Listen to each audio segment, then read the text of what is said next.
ನಮಸ್ತೆ. Watch Kannada serial ಚಾನಲ್ಗೆ ಸ್ವಾಗತ.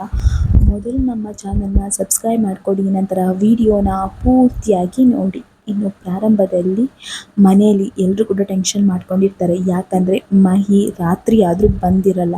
ಇನ್ನು ಮನೇಲೆಲ್ಲ ಹೇಳ್ತಾ ಇರ್ತಾರೆ, ಅಲ್ಲ ಮಹಿ ಎಲ್ಲೋದ, ಇಷ್ಟೊತ್ತಾಯಿತು ಇನ್ನೂ ಬಂದಿಲ್ಲ ಅಲ್ವಾ, ಎಷ್ಟೇ ಸಲ ಕಾಲ್ ಮಾಡಿದ್ರು ಕಾಲ್ ಬೇರೆ ರಿಸೀವ್ ಮಾಡ್ತಿಲ್ಲ ಅಂತ ಹೇಳ್ತಾ ಇರ್ತಾರೆ.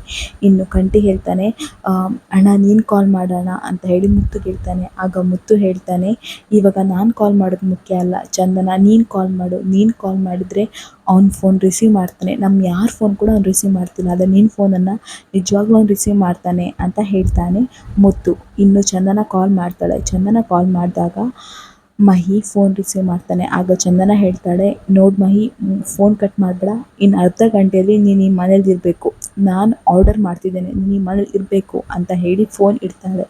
ಆಗ ಹರಿ ಹೇಳ್ತಾನೆ, ಅಲ್ಲ ಮೇಡಮ್, ಈ ರೀತಿ ಮಾತಾಡಿದರೆ ಅವ್ನು ನಿಜವಾಗ್ಲೂ ಮನೆಗೆ ಬರ್ತಾನಾ ಅಂತ ಹೇಳ್ತಾನೆ. ಆವಾಗ ಅವನು ಮನೆಗೆ ಬಂದೇ ಬರ್ತಾನೆ, ನೀವೇನು ವರಿ ಮಾಡ್ಕೊಳ್ಬೇಡಿ, 100% ಅವನು ಇವಾಗ ಮನೆಗೆ ಬಂದೇ ಬರ್ತಾನೆ ಅಂತ ಹೇಳಿ ಚಂದನ ಹೇಳ್ತಾಳೆ. ಅಷ್ಟರಲ್ಲಿ ಮಹಿ ಮನೆಗೆ ಬರ್ತಾನೆ. ಆಗ ಕಂಠಿ ಹೇಳ್ತಾನೆ, ಅಲ್ಲಿ ನೋಡಿ ಅತ್ತಿಗೆ ಮಹಿ ಮನೆಗೆ ಬಂದ ಅಂತ ಹೇಳ್ತಾರೆ. ಎಲ್ಲರೂ ಓಡಿ ಹೋಗ್ಬೇಕಂತ ಹೇಳಿ ಅವನ ಹತ್ರ ಯೋಚನೆ ಮಾಡ್ತಾ ಇರ್ತಾರೆ. ಆಗ ಚಂದನ ಹೇಳ್ತಾಳೆ, ಎಲ್ಲರೂ ಎಲ್ಲಿ ಹೋಗ್ತಿದ್ದಾರೆ, ಎಲ್ಲಿಗೂ ಹೋಗೋದು ಬೇಡ, ಅವನಾಗೆ ಬರಲಿ, ಮನೆ ದಾರಿ ತನಕ ಬಂದಿದ್ದಾನೆ, ಮನೆ ಒಳಗೆ ಬರೋಕೆ ಅವನಿಗೆ ಗೊತ್ತಿಲ್ವಾ ಅಂತ ಹೇಳ್ತಾಳೆ. ಆಗ ಕಂಠಿ ಹೇಳ್ತಾನೆ, ಅತ್ತಿಗೆ ಪ್ಲೀಸ್ ಅತ್ತಿಗೆ ಅಂತ ಹೇಳಿ ಮಹಿ ಹತ್ರ ಕಂಠಿ ಹೋಗ್ತಾನೆ. ಇನ್ನು ಕಂಠಿ ಹೇಳ್ತಾನೆ, ಮಹಿ ಎಲ್ಲ ಹೋಗಿದ್ಯಾ ನೀನು, ಯಾಕೋ ಬರಲಿಲ್ಲ, ನೀನು ಇಷ್ಟೊತ್ತಾಯಿತು ಒಂದು ಫೋನ್ ಕೂಡ ರಿಸೀವ್ ಮಾಡ್ತಿಲ್ಲ, ಯಾಕೋ ಈ ರೀತಿ ಮಾಡ್ತಿದ್ಯಾ ನೀನು ಅಂತ ಹೇಳ್ತಾನೆ.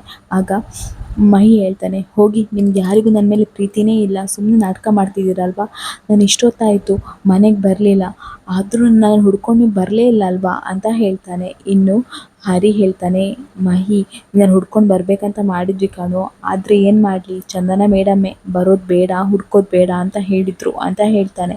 ಆಗ ಚಂದನ ಹೇಳ್ತಾಳೆ, ಏನು ಮಹಿ, ನಿನ್ನ ಅತ್ತಿಗೆ ಆಗಿ ನನಗೆ ಒಂದೇಟು ಹೊಡಿಲಿಕ್ಕೂ ನಾನಿಲ್ವಾ, ಹಾಗಾದರೆ ನೀನು ಹೊಡೆದ್ರೆ ಮನೆ ಬಿಟ್ಟು ಹೋಗ್ತೀಯಾ ಮಹಿ ಅಂತ ಕೇಳ್ತಾಳೆ. ಆಗ ಮಹಿ ಹೇಳ್ತಾನೆ, ಅತ್ತಿಗೆ ನೀವು ಏನು ಬೇಕಾದರೂ ಮಾಡ್ಬೋದು ಅತ್ತಿಗೆ, ಆದರೆ ನೀವಂತ ಮಾತಾಡದೆ ಮಾತ್ರ ಇರಬೇಡಿ, ನಂಗೆ ನಿಮ್ಮ ಹತ್ರ ಮಾತಾಡ್ದಿರೋಕ್ಕಾಗಲ್ಲ ಅತ್ತಿಗೆ, ಅಮ್ಮ ಬೇರೆ ಮನೆ ಬಿಟ್ಟು ಹೋದರು, ಇವಾಗ ನಾನು ಒಬ್ಬಂಟಿ ಆಗಿದ್ದೇನೆ, ಇವಾಗ ನೀವು ನನ್ನ ಹತ್ರ ಮಾತಾಡಲಿಲ್ಲ ಅಂದರೆ ನಾನು ಹೇಗಿರಲಿ ಅತ್ತಿಗೆ, ಪ್ಲೀಸ್ ಅತ್ತಿಗೆ, ಇನ್ಯಾವತ್ತೂ ಈ ರೀತಿ ಮಾಡಬೇಡಿ ಅತ್ತಿಗೆ ಅಂತ ಹೇಳ್ತಾನೆ. ಆವಾಗ ಚಂದನ ಹೇಳ್ತಾಳೆ, ನೋಡು ಮಹಿ, ನೀನು ಇನ್ಯಾವತ್ತೂ ಅಂಕಲ್ಗೆ ಆ ರೀತಿ ಬೈಬಾರ್ದು, ವಯಸ್ಸು ಮೀರಿ ನೀನು ಮಾತಾಡಿದಿ, ನಾನು ಎಷ್ಟು ಸಲ ಮಾತಾಡಬೇಡ ಅಂತ ಹೇಳಿದ್ರು ಕೂಡ ನೀನು ಮಾತಾಡಿದೆ, ಅದಕ್ಕೆ ನನಗೆ ಒಂದೇಟು ಹೊಡೆದೆ, ಏನಾದರೂ ನಿಂಗೆ ಬೇಜಾರಾಗಿದ್ದರೆ ಐ ಆಮ್ ರಿಯಲಿ ಸಾರಿ ಮಹಿ ಅಂತ ಹೇಳ್ತಾಳೆ ಚಂದನ. ಆಗ ಮಹಿ ಹೇಳ್ತಾನೆ, ಅಯ್ಯೋ ಅತ್ತಿಗೆ ಹಾಗೆಲ್ಲ ಹೇಳಬೇಡಿ ಅತ್ತಿಗೆ, ನಿಮಗೆ ನನಗೆ ಹೊಡಿಲಿಕ್ಕೆ ಬಡಿಲಿಕ್ಕೆ ಎಲ್ಲದಕ್ಕೂ ಹಕ್ಕಿದೆ, ನೀವೇನು ಬೇಜಾರು ಮಾಡ್ಕೊಳ್ಬೇಡಿ ಅತ್ತಿಗೆ ಅಂತ ಹೇಳ್ತಾರೆ. ಇನ್ನು ಮನೆಯವರೆಲ್ಲರೂ ತುಂಬ ಖುಷಿಯಾಗಿ ಇರ್ತಾರೆ. ಇನ್ನು ಬೆಳಿಗ್ಗೆ ಆಗಿರ್ತದೆ, ಚಂದನ ರಂಗೋಲಿ ಹಾಕ್ತಾ ಇರ್ತಾಳೆ. ಆವಾಗ ಅಲ್ಲಿಗೆ ಹರಿ ಬರ್ತಾನೆ. ಹರಿ ಬಂದು ತೊಂದರೆ ಕೊಡ್ತಾನೆ ಇರ್ತಾನೆ.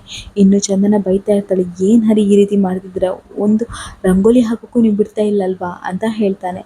ಆವಾಗ ಹರಿ ಹೇಳ್ತಾನೆ, ಮೇಡಮ್ ಏನು ಮೇಡಮ್ ಇದು, ಯಾವಾಗಲೂ ಇದೇ ಕೆಲಸ ಮಾಡ್ತಾ ಇರ್ತೀರ, ನಾನೇನು ತಪ್ಪು ಮಾಡಿದೆ, ರಂಗೋಲಿ ಹೇಗೆ ಹಾಕೋದಂತ ಹೇಳಿ ನಿಮಗೆ ಹೇಳಿಕೊಟ್ಟಿದ್ದೇನಲ್ವಾ, ಅದು ಕೂಡ ನಿಮಗೆ ತಪ್ಪಾ, ನಾನು ಏನು ಮಾಡಿದರೂ ನನ್ನಲ್ಲಿ ತಪ್ಪು ಹುಡುಕ್ತಾ ಇರ್ತೀರ ನೀವು ಅಂತ ಹೇಳ್ತಾನೆ. ಆಗ ಚಂದನ ಹೇಳ್ತಾಳೆ, ನೋಡಿ ಹರಿ, ಸುಮ್ಮನೆ ಇಲ್ಲಿಂದ ಹೋಗಿಬಿಡಿ ನೀವು ಅಂತ ಹೇಳ್ತಾಳೆ.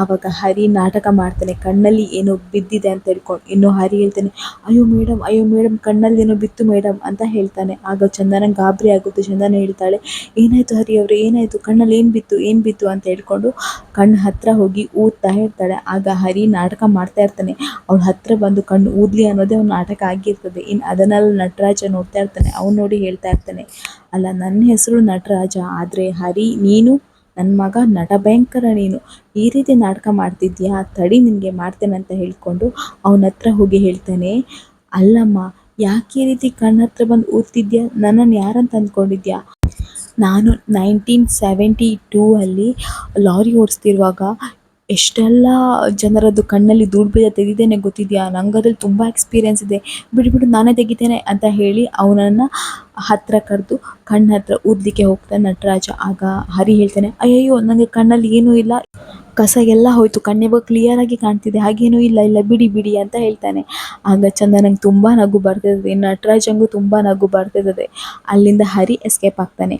ಇನ್ನು ಈ ಕಡೆ ಮುತ್ತು ಅಡುಗೆ ಮಾಡ್ತಾ ಇರ್ತಾನೆ. ಆವಾಗ ಚಂದನ ಹೇಳ್ತಾಳೆ, ಅಣ್ಣ ನಿಮಗೆ ಏನಾದರೂ ಬೇಜಾರಾಯಿತಾ ನಾನು ಮೈಗೆ ಹೊಡೆದಿದ್ದು? ಯಾಕಂದರೆ ನೀವು ಇಷ್ಟು ವರ್ಷದಲ್ಲಿ ಒಂದಿನನೂ ಅವನ ಮೇಲೆ ಕೈ ಮಾಡಲಿಲ್ಲ ನೀವು ಯಾರು ಕೂಡ, ಅಂಥದ್ರಲ್ಲಿ ನಾನು ಅವನಿಗೆ ಕೈ ಮಾಡಿದ್ದು ನಿಮಗೆ ಬೇಜಾರಾಯಿತಾ ಅಣ್ಣ ಅಂತ ಕೇಳ್ತಾಳೆ ಚಂದನ.